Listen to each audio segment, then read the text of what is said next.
Hi everyone, and welcome to NARC-Recovery channel. My name is Angela, and on this channel we talk about using spiritual principles to heal and recover from narcissistic abuse, as well as we take on some spiritual perspectives of the abuse that we endured, and we learn how to become survivors instead of victims.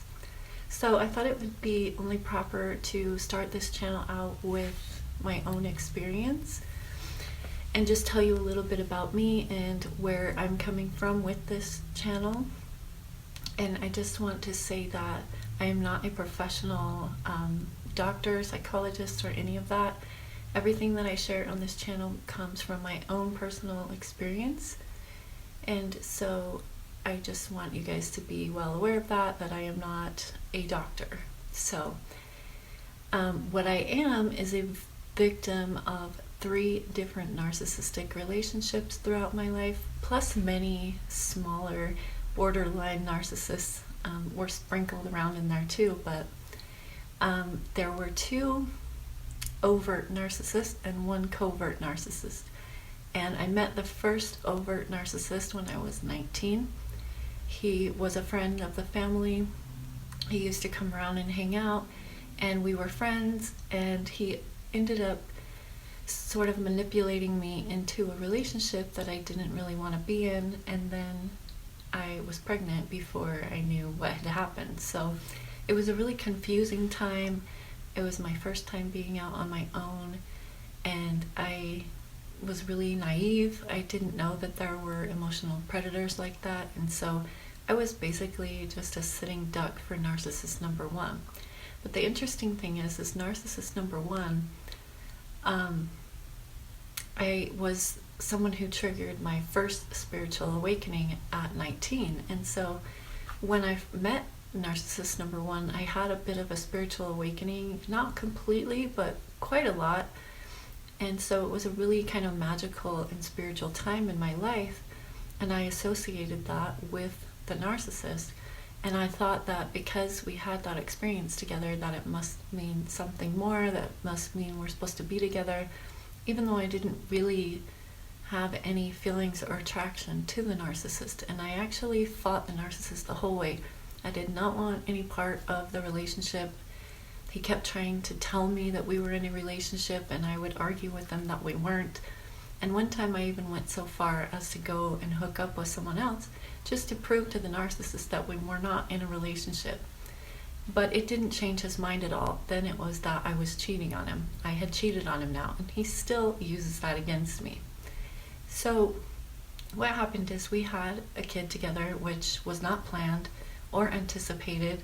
In fact, I was getting ready to finally break away from him when I found out that I was pregnant. So I wasn't sure what I was going to do, and I had a really difficult time trying to decide what to do. And so ultimately I told him that I wanted to go home and be with my mom because she lived in another town 3 hours away or whatever, and he argued and fought with me the whole time. Don't you dare, you can't go. And so this narcissist was extremely controlling. He tried to control every aspect of my life, and he would use guilt to manipulate me if I didn't do what he wanted. And because I'm such a sensitive empath, I was easily controlled by guilt. And so he would use guilt to control me and manipulate me. And then I ended up getting pregnant. So I wanted to go home. I went home, and he basically just abandoned ship from there. Like, I spent my entire pregnancy at home with my mom by myself, crying and stressing out because I was 19, getting ready to have a baby, and I really wasn't ready for all of that, and I didn't want that, at the time. And so I even made an appointment to go and get an abortion, but I just didn't have the heart to do it. So I went through the entire pregnancy alone and scared. He lived in another town, and he just played video games and smoked pot and basically dicked off the entire time. So then when I was about to have my son, he showed up and was actually selling drugs, and so he got in trouble with the law and got thrown in jail like 2 weeks before my due date. And he was freaking out and wanting me to bail him out, and I would not bail him out. I was really upset with him at this point because he had abandoned me throughout the whole pregnancy. And so he did get out of jail. I didn't bail him out, but he did get out, and I went ahead and had the baby. And as soon as I had the baby, then all of a sudden he wanted to be Father of the Year, and he just went off the deep end with the whole being a father thing, which seemed really cool at first, but there was always this underlying, I don't know, something was just always off with it, right? Because he was a narcissist, obviously. He didn't have this enduring love for a child. I think he saw a tool and a way to control and manipulate me. So I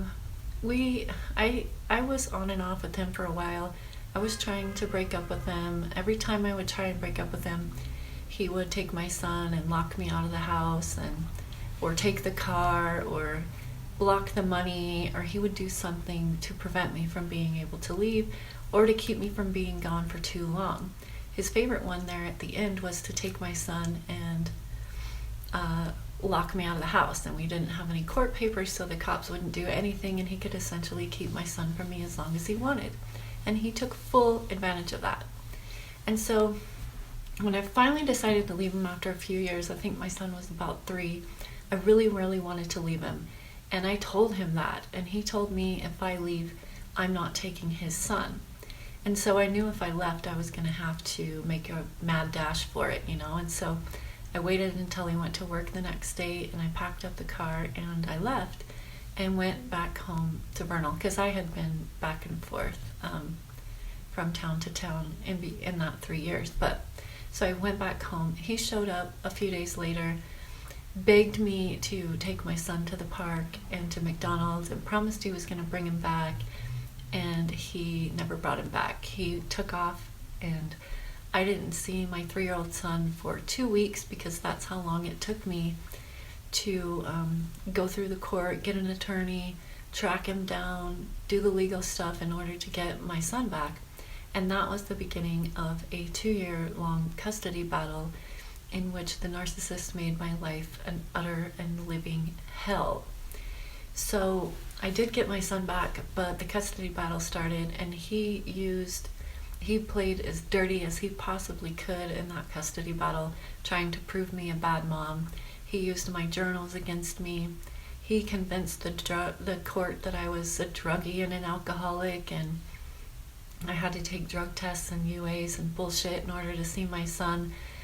And he just played some really dirty, dirty games. And I didn't know that I was dealing with a narcissist, so I had no way of fighting back, because I just didn't know what I was dealing with. So ultimately, I agreed to let him take the physical custody of our son. We were supposed to share him 50-50. And just to end the fighting after 2 years and $20,000, and just having every aspect of my life examined and ridiculed, and having people follow me and private detectives stalking me. I mean, it was absolutely insane, and I just wanted to be free of him, free of the whole situation. And so I did agree with him, and he made me this great offer that I would get to see my son as often as I wanted if I just signed the papers giving him the physical custody. And as soon as I did that, he really went crazy and did everything he possibly could to alienate me from my son. So he made it his life's purpose at that point to keep me from my son forever, and to convince my son that I don't care about him, I don't love him, and I'm a selfish, drug-addicted mom, when literally I smoked pot and drank. I was 21, I was being a kid, and it was never out of line. But of course, with the narcissist, they can blow up everything and contort it and twist it and make it look a certain way, even if that's not the truth. That's what they're famous for, right? So he managed to not only run my reputation into the ground and make me look like this horrible mom who abandoned her son because my drugs and my boyfriends were more important, or whatever he was using at that time to vilify me and make me the bad guy. And I dealt with that with him for 15 years. And I had to fight for every visitation. He kept a lot of visitations from me. We were in and out of court. It was just a constant battle. It was a constant battle to see my son. But through that battle, I learned a lot about the family court system, but I also learned a lot about the ways in which the narcissist works and how to counter whatever move that he was making at me. And I wasn't even educated. I was just learning this through experience, because he was always trying to have one up on me and always trying to push me down. And he still does to this very single day. My son's 19 now, and the narcissist is still around. He's not as bad as he used to be, but he never has a positive thing to say to me or about me, even to this day. So they don't change. They might mellow out a little, but they don't change. So I battled with this guy for 20 years. My son is now grown, and me and him have a good relationship now. But I want to offer some advice for anyone who may be going through like the custody battle and stuff with the narcissist. I know it's an absolute nightmare, but there are definitely strategies that you can use to win your case in court with the narcissist and to expose the narcissist for who they really are.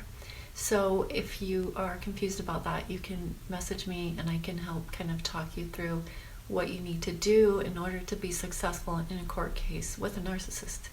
I'll probably do a whole separate video on that. But anyways, so essentially the narcissist is still in my life today, but I have learned boundaries. I have taught my children how to use boundaries, and we've learned how to navigate the narcissist in our life.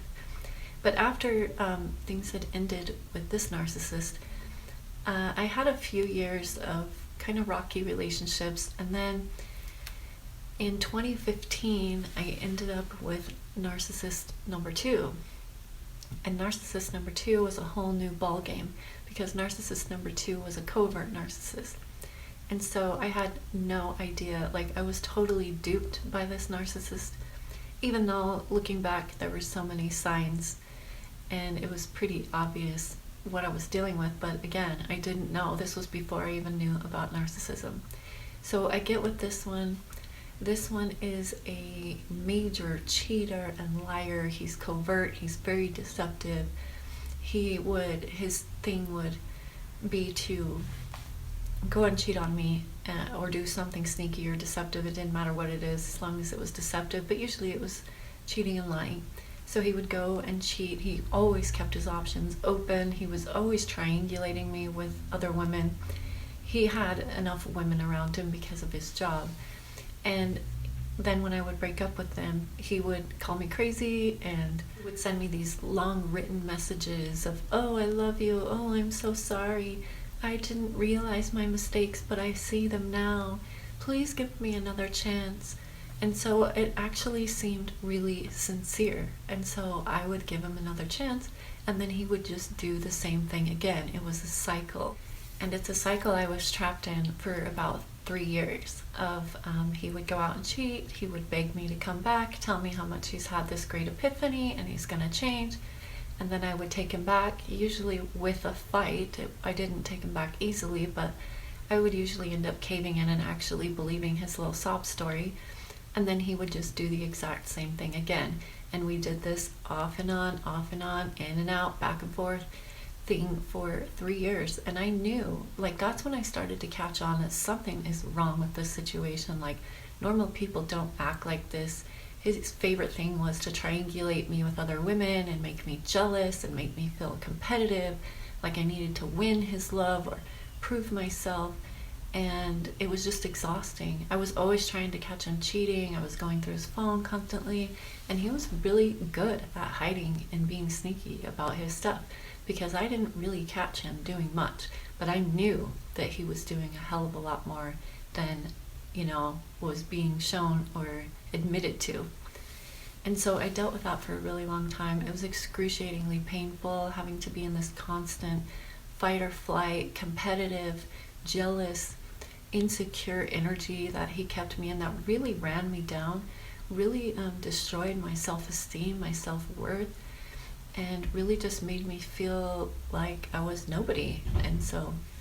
And he would do things that were just blatantly disrespectful. I would be in his messenger looking at his messages, and he would message another woman right in front of me, or he would leave the messages up for me to see. Like, it was always a game of playing on my jealousy and my insecurity at the time. So that was just a complete nightmare. I did that for a while with that before I finally started to learn. But I hadn't quite learned yet. I had only started to learn a little bit about narcissism when I had ended things with this guy for the last time. But I went from that narcissist to narcissist number 3, who was another overt. But I was so used to the covert's way by that time that the overt was different. He seemed more genuine. He seemed more emotionally available.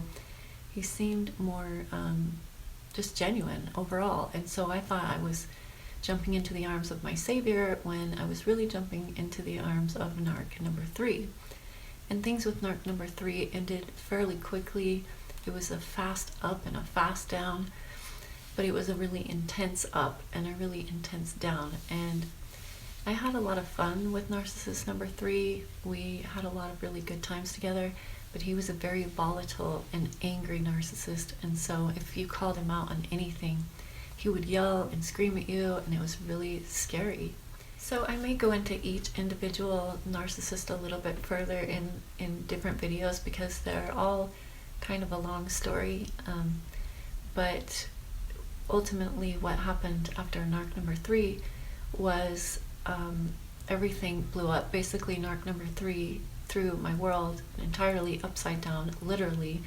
I had moved out of my house and moved in with him, and I didn't even have my things unpacked again before he was throwing me out because I had started to catch on to him cheating. So that ended in a complete and entire mess. At the same time, my mom was sick and dying in the hospital, and of course he abandoned me at a time when I really needed him. He's kicking me out of the house, and it was just a total wreck trying to deal with that, and he literally threw my life upside down.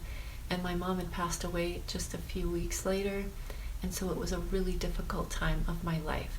It put me into a dark night of the soul, which ultimately led to my spiritual awakening, so it was a blessing in disguise. But at the time, I felt like I was in complete and utter hell. So yeah, I'm not gonna bore you with all the boring details and gory details in this video, but I do want to just kind of overview what my experience has been and how I have come to know and understand the narcissist. So after the third narcissist discarded me, I was a complete wreck. I was suicidally depressed. I had lost everything, including my beloved mother, and it seemed very dark and dreary. I went into a dark night of the soul for about 6 months, and during that time I was extremely depressed and suicidal. But during that time, Spirit had started showing me about the narcissist and educating me on the narcissist because it started coming up in my news feed, and I started seeing articles by H.D. Tudor come up. And if you haven't run across his work yet, I do recommend it, especially if you're freshly out of a narcissistic relationship, because it really gave me the narcissist perspective and how the narcissist viewed me as the empath. I was able to learn that I was an empath. I had never heard of that before. I was able to get a better understanding on what the narcissist empath dynamic was, and that it was even a thing, because I didn't even know that this was something that happened to people all the time, and there was a name for it and a whole pattern and all of that. Like, I had no idea. So I started to learn, and that's really what opened me up for my spiritual awakening, because my spirituality grew from there. But it was those first days, those dark days, when those articles were popping up on my newsfeed, and I would just read them, and then I'd be like, oh, that makes sense. And then I'd read some more, oh, that makes sense. And I was able to start putting the pieces to the puzzle together and make some sense of what I had been through in the past 20 years. I had been dealing with narcissists pretty consistently for about 20 years, and they really ran me through the mill. They really did a lot of damage to me emotionally. So I began healing, and I've been healing for about 4 years now, and just learning and growing and understanding things from higher and deeper spiritual levels and perspectives. And so I feel like it's my duty to share what I know about the narcissist and to share my experience and do my best to help get others out of that hell. And the way that you get out of that hell is to become educated on what the hell is and why it's there and how it works and what our part is in it and what we can do to change it and make it so even if we attract narcissists again, that we won't ever fall for the narcissistic game and the tricks and the manipulations. You know, it really is going to help us grow and learn self-love. I mean, there's a lot to be learned from the narcissist experience, and I feel like it's an experience that we choose before we incarnate with members of our soul family for the purpose of these great lessons of self-love, of being stable, of learning how to protect yourself from predators.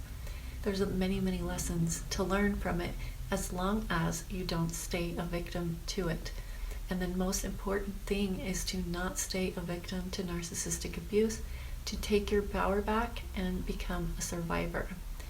And do the same to help others, you know, pay it forward, help the next one out, and maybe someday there will be enough education about the narcissist that they won't be able to get away with their covert and sly manipulations anymore, because everyone will be really aware of how they act and what they do.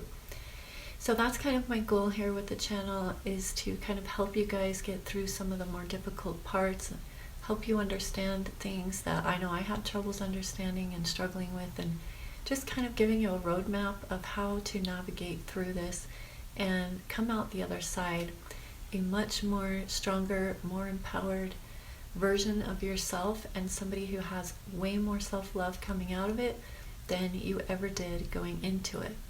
So yeah, I wanted to thank you guys for watching, and I hope that you will watch more videos on my channel and subscribe and like and share, and I'll see you next time.